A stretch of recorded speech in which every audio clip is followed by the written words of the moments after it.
Hello everyone, welcome to my YouTube channel success dot com. मेरा नाम है अंजलि कुमारी। आज चलिए स्टार्ट करते हैं करंट अफेयर। पहला क्वेश्चन है, सॉरी हो चुका था ना।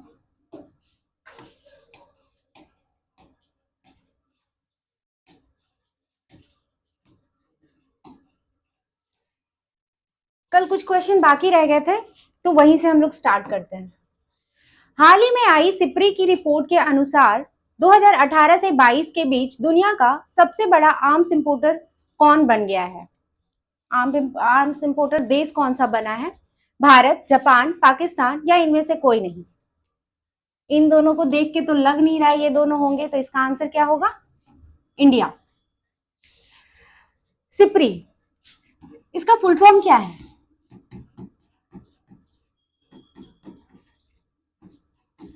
Stockholm international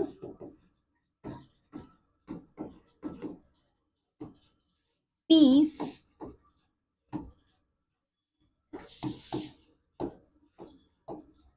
research institute.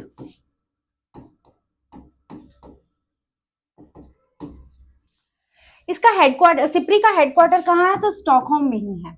तो स्टॉकहोम कहाँ है? तो स्टॉकहोम स्वीडन में है।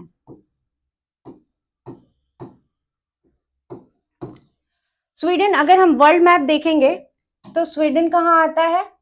पूरा नॉर्दर्न हिस्से में आता है, पूरा यूरोप के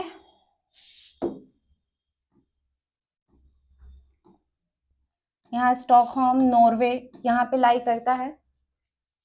भारत हमारा, अभी भारत नहीं, इंडियन ओशियन में ट्रॉपिक्स एक्सरसाइज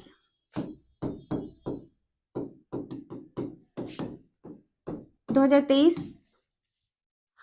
आयोजित किया था।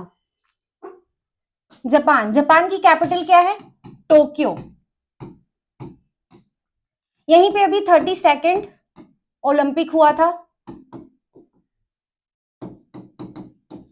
पाकिस्तान की कैपिटल इस्लामाबाद है और यहाँ के प्राइम मिनिस्टर कौन है? शहबाज शरीफ। नेक्स्ट क्वेश्चन, हाल ही में किसे फरवरी माह का ICC player of the month चुना गया है? हैरी ब्रूक, एस्ले गार्डनर, उपर्युक्त दोनों या इनमें से कोई नहीं? तो इसका आंसर है दोनों। तो इसका आंसर सी हो जाएगा। हैरी ब्रूक और एस्ले गार्डनर को ICC player of the month चुना गया है। आईसीसी का फुल फॉर्म क्या है? International cricket council.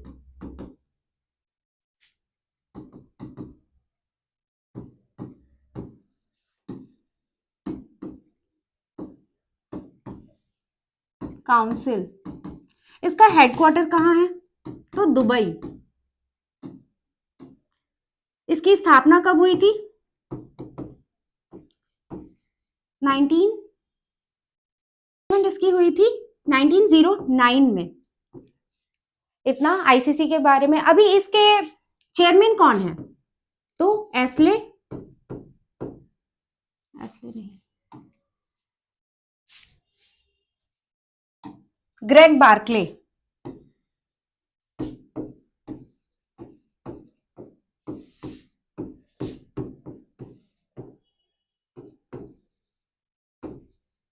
Greg Barclay ये हैं कहाँ के? तो न्यूजीलैंड के हैं। न्यूजीलैंड अभी पूरे दुनिया में धूम्रपान पर प्रतिबंध लगाने वाला दुनिया का पहला देश बन गया है। तो आगे बढ़ते हैं। हाल ही में G20 फूल उत्सव कहाँ आयोजित हुआ है? कहाँ शुरू किया गया है? फूल उत्सव G20। अभी G20 का चेयरमैनशिप इंडिया के हाथ में है, तो जितना भी मीटिंग होगा वो इंडिया में ही होगा। तो ये हुआ है अभी नई दिल्ली में। इसका उद्देश्य क्या था? G20 में आए हुए जितने भी मेंबर कंट्रीज के मेंबर हैं, उन सभी के सामने भारत की विविधता, डाइवर्सिटी को प्रदर्शित करने के लिए ये उत्सव मनाया जा रहा है। G20 अभी 2023 वाला तो इंडिया में ही हो रहा है।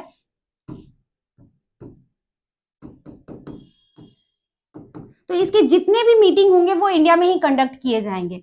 G20 2022 कहाँ हुआ था? तो ये हुआ था बाली, इंडोनेशिया में। इंडोनेशिया में ही अभी माउंट मेरापी, मैंने बताया था कि माउंट मेरापी यहाँ पे विस्फोट हुआ है, जिसके वजह से पूरे आसपास के 7 किलोमीटर एरिया को वहां खाली करवाना पड़ा था। बहुत ही भयानक हुआ था ये। इंडिया में यहाँ पे माउंट मेरापी विस्फोट हुआ था। तो इंडिया में एक्टिव वोल्केनो कौन सा है? तो बैरन आइलैंड पे, जो कि अंडमान सी में है। अच्छा, नई दिल्ली में मैंने योजना बताया था, कल जो योजना बताया था, आप उसे कमेंट बॉक्स में लिखेंगे कि उसका उद्देश्य क्या था। हाल ही में आई रिपोर्ट के अनुसार किस राज्य में अधिकतम वन क्षेत्र विकसित हुआ है? मध्य प्रदेश, उत्तर प्रदेश, आंध्र प्रदेश या इनमें से कोई नहीं? तो इसका आंसर है आंध्र प्रदेश। अभी 2021 रिपोर्ट आया था, वन रिपोर्ट, फॉरेस्ट रिपोर्ट आया था। उसमें क्या था? पूरे ऑल ओवर इंडिया में टोटल 2061 स्क्वायर किलोमीटर वन और फॉरेस्ट कवर पूरा इंक्रीज हुआ था। लेकिन अभी जो रिपोर्ट आया है उसमें केवल आंध्र प्रदेश में 8276 स्क्वायर किलोमीटर अकेले यहाँ पे वन क्षेत्र में वृद्धि किया गया हुआ है।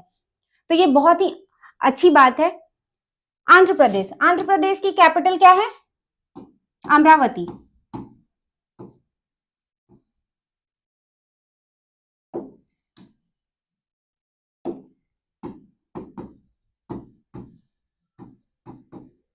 अभी इसकी न्यू कैपिटल बनी है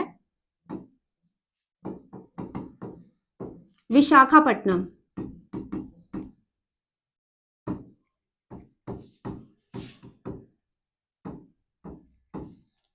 आंध्र प्रदेश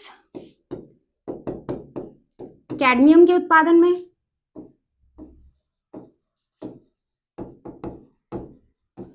टोबैको के उत्पादन में, माइका के उत्पादन में टॉप पे है। इन सभी के उत्पादन में आंध्र प्रदेश टॉप पे है। उत्तर प्रदेश, उत्तर प्रदेश में हाल ही में अभी 53rd टाइगर रिजर्व बना है। उसका नाम क्या है? कमेंट बॉक्स में बताएं। मध्य प्रदेश, मध्य प्रदेश का इंदौर जिला लगातार 6ठी बार अभी वो स्वच्छता सर्वेक्षण के रिपोर्ट में वो टॉप पे किया है, टॉप किया है। हाल ही में अंतर्राष्ट्रीय गणित दिवस कब मनाया गया है? इसे पाई डे भी बोलते हैं। पाई का वैल्यू कितना होता है? 3.14। इसको मनाया गया है 14 मार्च को। ये मार्च 3rd मंथ होता है, इसका वैल्यू में ही देख लीजिएगा, आंसर छिपा हुआ है। ये 3rd मंथ है और ये 14 इसका डेट है। अब दिवस की बात आई है तो इंटरनेशनल वुमेन्स डे कब मनाया गया है? तो ये 8 मार्च को मनाया गया है। इसकी थीम क्या है? Embrace equality.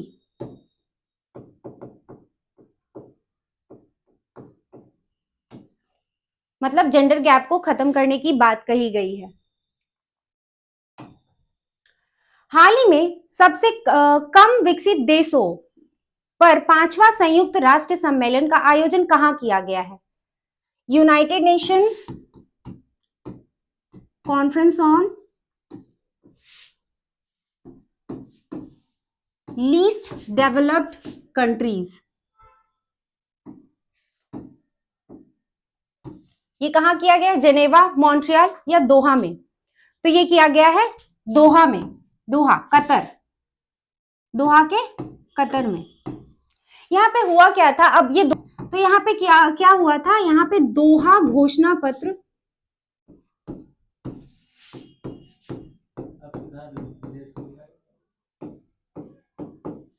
अच्छा दोहा के कतर में किया गया है, मैंने उल्टा बोल दिया था। तो घोषणा पत्र यहाँ पे साइन किया गया है जिसमें, अच्छा मैं बार बार दोहा का कतर बोल दे रही हूँ, नहीं कतर देश है, दोहा उसकी राजधानी है। तो कतर के दोहा में ये दोहा घोषणा पत्र पर हस्ताक्षर किया गया है। इसमें है क्या कि एसडीजी सस्टेनेबल डेवलपमेंट गोल घोषित किया गया है कि इसमें एसडीजी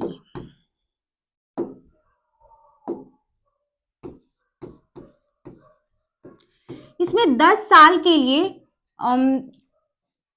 एसडीजी को पूरा करने के लिए 10 साल के लिए घोषणा पत्र ये हस्ताक्षर किए गए 10 साल में पूरा किया जाएगा इसको। तो ये 10 वर्ष कब से कब तक 2022 से लेकर 31 तक के लिए किया गया है। टोक्यो यहीं पे अभी 32 हुआ है। मॉन्ट्रियल प्रोटोकॉल ये बहुत इंपॉर्टेंट है। मॉन्ट्रियल प्रोटोकॉल है क्या कि ये 16 सितंबर 1987 को ओजोन डिप्लेशन को बचाने के लिए ये मॉन्ट्रियल प्रोटोकॉल पर साइन हुआ था। जेनेवा यहाँ पे बहुत से ऑर्गेनाइजेशन का हेडक्वार्टर है जैसे WHO, ILO, WTO, इन सभी का हेडक्वार्टर कहाँ है? जेनेवा में। इसका आंसर क्या है? दोहा, कतर के दोहा में। हाल ही में तीसरे बहुपक्षीय समुद्री अभ्यास ला पेरोस का आयोजन कहाँ किया गया है? ला पेरोस देखने से ही लग रहा है फ्रेंच वर्ड है, तो इसका कंट्री कौन कहाँ पे किया गया? ये फ्रांस के द्वारा हिंद महासागर में किया गया है। इसका फ्रांस होस्ट कंट्री है।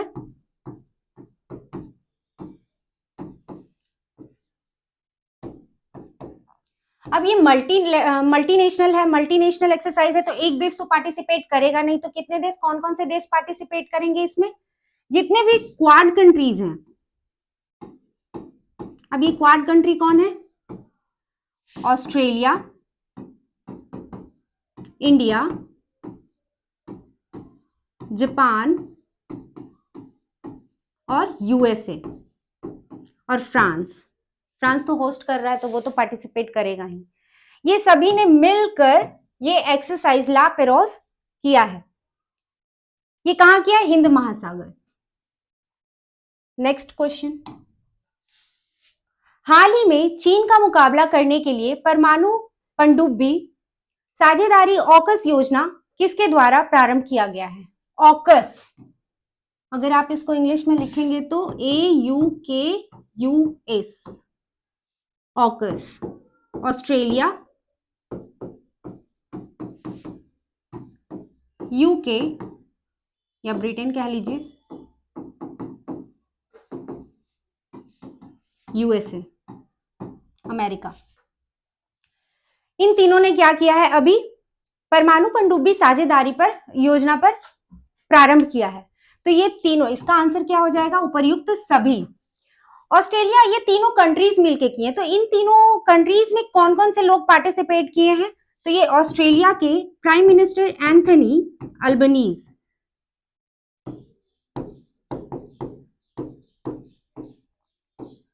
यूके के प्राइम मिनिस्टर ऋषि सुनक,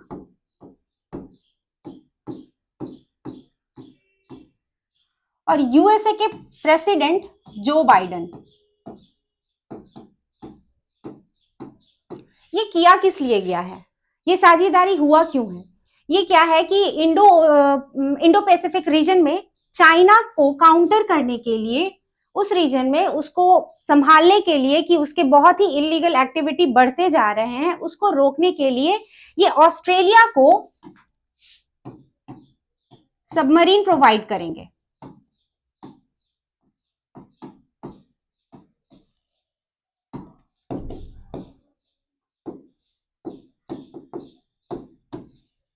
ताकि उसको रोका जाए, उसे काउंटर किया जाए। ऑस्ट्रेलिया की कैपिटल क्या है? कैनबरा।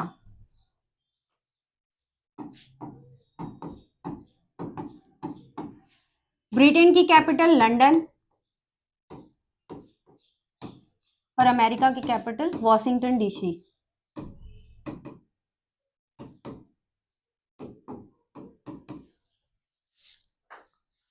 तो आगे बढ़ते हैं। हाल ही में चक्रवात फ्रेडी से कौन सा देश प्रभावित हुआ है? फ्रेडी, ये चक्रवात क्या है? ये सबसे ज्यादा चक्रवात कहाँ आते हैं? तो ये इक्वेटोरियल रीजन में सबसे ज्यादा आते हैं। इक्वेटोरियल रीजन में होता क्या है कि वहां पर सालों भर सन की किरणें सीधी पड़ती रहती है, तो जहां पे भी चक्रवात होता है वहां पे लो प्रेशर क्रिएट हो जाता है। इस लो प्रेशर के वजह से बहुत तेज तूफान और वर्षा होने लगती है। इसी का भीषण रूप चक्रवात कहलाता है। तो ये मलावी देश को अभी प्रभावित किया है। मलावी कहां पे है?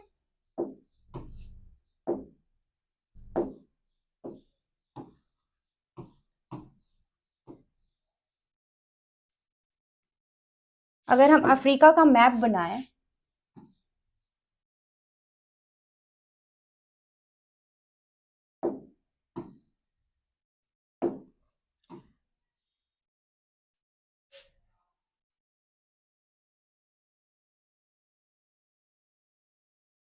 तो यहाँ पे मेडागास्कर है।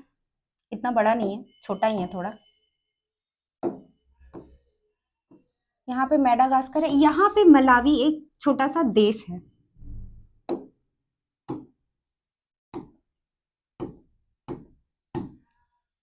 यहाँ पे इसके एकदम जस्ट सामने में है। यहाँ पे क्या हुआ है, बहुत ही तेज तूफान आई है, जिसके वजह से चक्रवात आया है, जिसके वजह से वहां की बिजली सब पूरा ब्लैकआउट हो चुका है। तो ब्लैकआउट होने की वजह से यहाँ पे बहुत लोगों की मृत्यु, तूफान की वजह से बहुत लोगों की मृत्यु है। लगभग 100 लोग यहाँ पे उनकी मृत्यु हो गई है।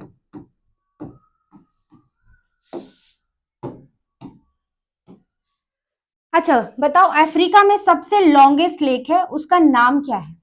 तो तांगनिका, TAG,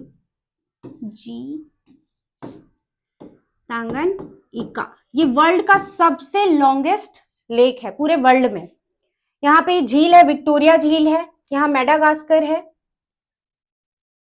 नेक्स्ट क्वेश्चन, हाल ही में किस देश ने औपचारिक रूप से मैकमोहन लाइन को मान्यता दी है?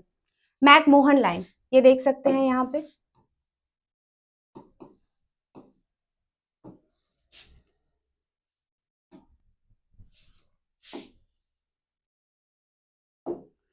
ये अरुणाचल प्रदेश का पूरा हिस्सा है। ये जो लाइन आप रेड कलर वाला देख रहे हैं, ये है मैकमोहन लाइन। ये इसी को चीन, हमेशा से चीन कहते आ रहा है, अरुणाचल प्रदेश में बोलते आ रहा है कि नहीं ये मेरा हिस्सा है, मेरा हिस्सा है। एक अक्साई चीन और एक ये, लेकिन इंडिया भी बोलता है कि नहीं भाई ये मेरा हिस्सा है। अब चीन को इसी में क्यों इंटरेस्ट है इतना? पहले तो इसका आंसर क्या हो जाएगा? अमेरिका। अमेरिका ने क्या किया है, मैकमोहन लाइन को मान्यता दे दी है। इसको इधर खिसका लेते हैं हम। ये मैकमोहन लाइन है। ये हुआ क्या था, जब 1914 में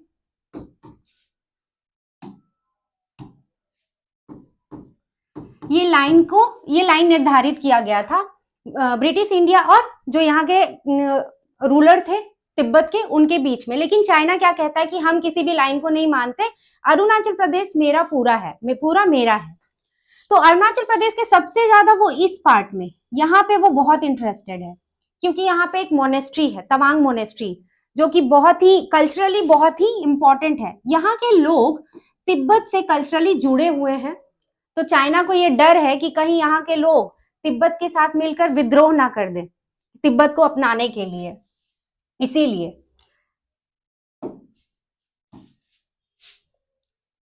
और क्या है इसमें? छोटा हो जाओ।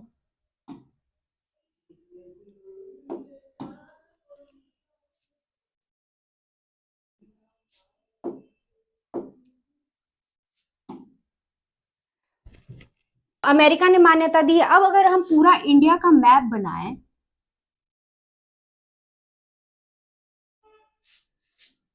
ये हम ऊपरी पार्ट बना रहे हैं क्योंकि हमको अभी इसी से काम है, इसी का ज्यादा यूज है अभी।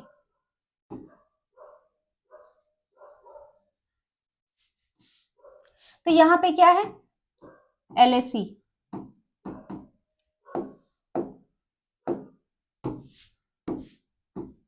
LAC यहाँ पे है।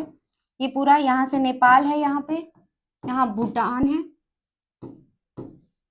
और ये अरुणाचल प्रदेश है यहाँ पे। इस लाइन को LAC line of actual control बोलते हैं। यहीं पे इसी वाले पार्ट में, ये वाले पार्ट में सबसे ज्यादा उन लोगों को इंटरेस्ट है। तो यहाँ पे लाइन की बात आई है, बॉर्डर की बात आई है, तो बॉर्डर एलएसी तो चाइना और इंडिया के बीच में है, मैकमोहन लाइन भी चाइना और इंडिया के बीच में है, रेडक्लिफ लाइन किसके बीच में है? तो ये है इंडिया और पाकिस्तान के बीच में।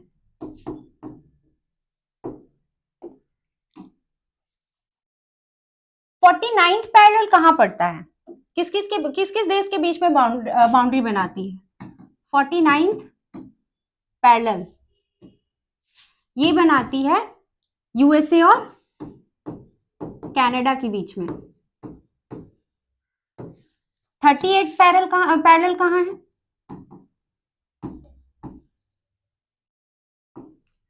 ये बनाती है नॉर्थ कोरिया और साउथ कोरिया के बीच में। डूरन लाइन किसके बीच में बनाता है रेखा? डूरन लाइन पाकिस्तान और अफगानिस्तान के बीच में। और कोई बच गया? नहीं। यहां पे मैकमोहन लाइन देख लीजिए। सरस्वती सम्मान 2022 के लिए किसे चुना गया है? शिव शंकरी, डॉक्टर ज्ञान चतुर्वेदी, रामधरस मिश्र या मधु कंकरिया? अभी कल मैंने बताया था कि व्यास सम्मान किनको दिया गया है, तो वो ज्ञान चतुर्वेदी को दिया गया, तो ये तो होगा ही नहीं। तो इसका आंसर है शिव शंकरी। ये दिया किसके द्वारा दिया जाता है? ये के बिरला फाउंडेशन के द्वारा दिया जाता है।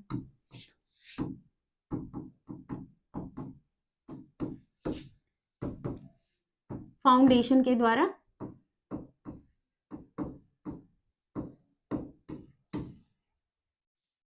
दिया जाता है। ये कितने नंबर का है सरस्वती सम्मान?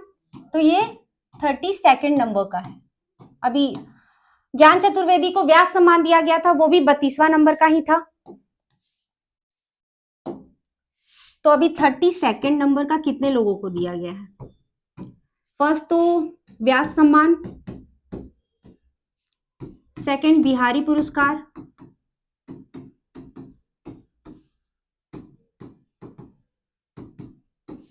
और थर्ड सरस्वती सम्मान। व्यास सम्मान ज्ञान चतुर्वेदी को दिया गया है, बिहारी पुरस्कार माधव हडा को दिया गया है,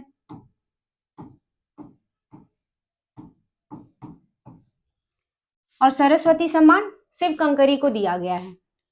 व्यास सम्मान किस पुस्तक के लिए दिया गया था, किस उपन्यास के लिए दिया गया था? तो ये था पागल खाना।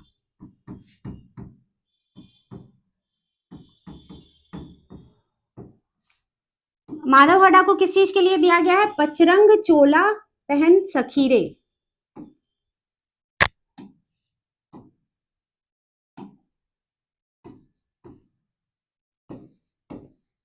पचरंग चोला पहन सखीरे। सरस्वती सम्मान किस चीज के लिए दिया गया है? सरस्वती सम्मान सूर्यवंशम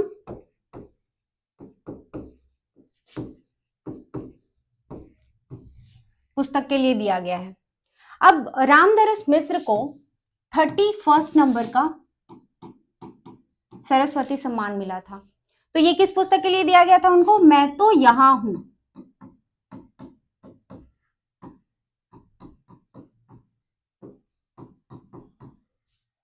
इस चीज में इसमें इतना इंपॉर्टेंट है, तो आंसर क्या हो गया?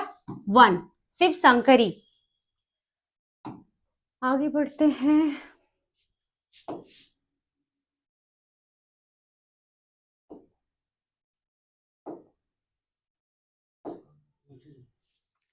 हाल ही में स्विस फर्म IQ एयर के वैश्विक वायु गुणवत्ता सूचकांक में दुनिया का सबसे प्रदूषित देश कौन सा बना है?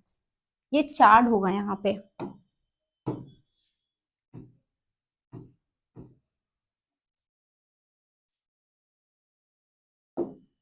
सबसे प्रदूषित देश कौन सा है? तो इसका आंसर है चाड। ये सारे प्रदूषित हैं, सब हैं, टॉप 10 में ये सब लाई करते हैं, लेकिन सबसे ज्यादा प्रदूषित चाड है, तो इसका आंसर चाड होगा। अब इंडिया कितने स्थान पे है? इंडिया का पोजीशन 8th है, पाकिस्तान 3rd नंबर पे है, बहरीन 4th है, इराक सेकंड है और चार फर्स्ट है, 8 पे है। तो इंडिया में सबसे ज्यादा प्रदूषित शहर कौन सा है? तो वो भिवाड़ी है, भिवाड़ी जो कि राजस्थान में है। दिल्ली कितने नंबर पे है? तो दिल्ली 4th नंबर पे है। सबसे प्रदूषित शहर में दिल्ली 4थे नंबर पे है। अब इसमें अब पाकिस्तान का जो लाहौर है ये टॉप पे है, फर्स्ट नंबर पे सबसे प्रदूषित शहरों में। सेकंड नंबर पे कौन है? तो होटन, चाइना का होटन, ये सेकंड नंबर पे है। नेक्स्ट क्वेश्चन, विश्व उपभोक्ता अधिकार दिवस प्रतिवर्ष कब मनाया जाता है? World consumer rights day.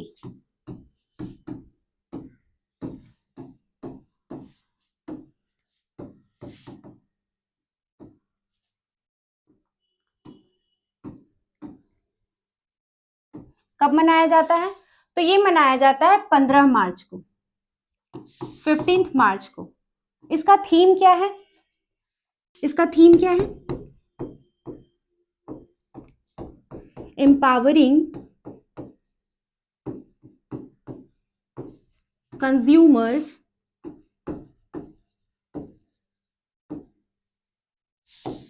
Through clean energy transition.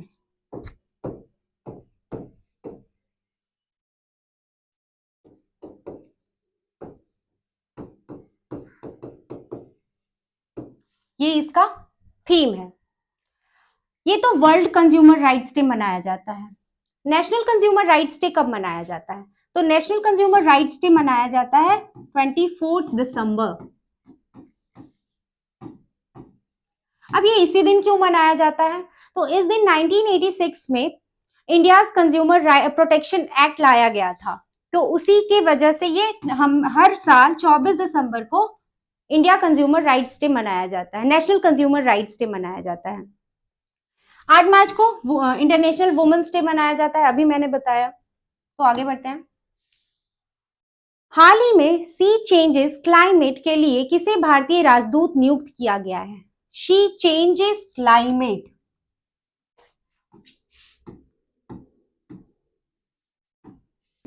Changes climate, नाम से ही लग रहा है वुमेन्स की पार्टिसिपेशन कितनी जरूरत है जलवायु परिवर्तन को रोकने के लिए। तो इसकी अभी बनी है राजदूत श्रेया घोड़ावत। क्या हुआ था कि 8 मार्च को इंटरनेशनल वुमेन्स डे मनाया गया था। उस टाइम एक प्रोग्राम लाया गया था एम्ब्रेस इक्वालिटी, जो उसका थीम भी है। तो इसी प्रोग्राम के अंदर सी चेंज क्लाइमेट ये प्रोग्राम लाया गया था।